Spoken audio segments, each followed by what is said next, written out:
একটা কথা বাবা জিজ্ঞেস করতেছিলাম। কি কথা? তো অনেকজনে কইলে বন্ডর আইছে ফকিরি করো তো, আর তোমাকে হলে আজাইরা থাকো আর আজাইরা তোমরা গীত গাও। কইছে একদিন যে একটা রোজা একটা নামাজ।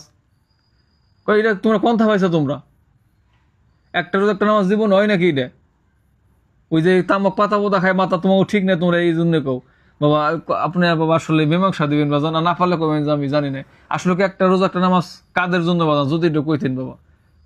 কথা হইল কি, রোজা হুম রোজা কাকে বলে?